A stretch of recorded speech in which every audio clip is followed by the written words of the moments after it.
At a cabinet meeting at the White House yesterday, Donald Trump threw a bit of a tantrum over congressional Democrats and their opposition to his immigration plans.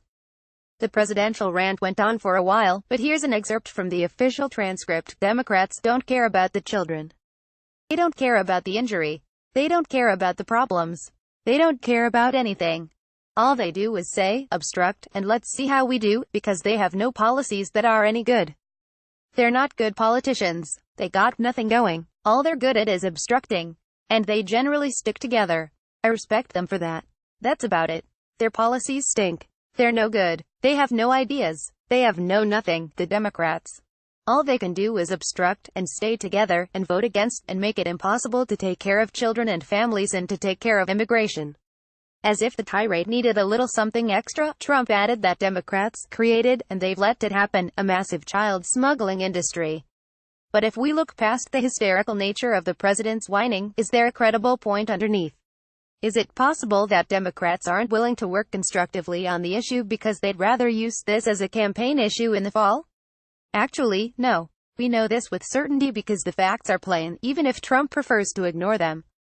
As we discussed the other day, Democratic leaders, far from engaging in knee-jerk obstructionism on immigration, sat down, worked on possible solutions, negotiated in good faith, and endorsed 6 different bipartisan immigration packages.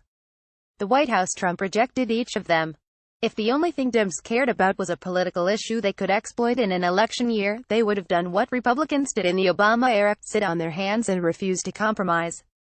Instead, the Democratic minority did the opposite. More recently, House Democrats agreed to work on a compromise immigration package with House Republican moderates, and the effort appeared to be on track, right up until GOP leaders killed it. House Speaker Paul Ryan was reportedly desperate to see the bipartisan bill fail. Last week, House GOP members got to work on a separate compromise immigration proposal, involving conservative Republicans and not quite as conservative Republicans. Congressional Democrats were cut out of negotiations. Apparently, it dawned on GOP officials quite recently that a far-right immigration bill, negotiated in private between competing Republican factions, without any Democratic input, would need quite a few Democratic votes in the Senate.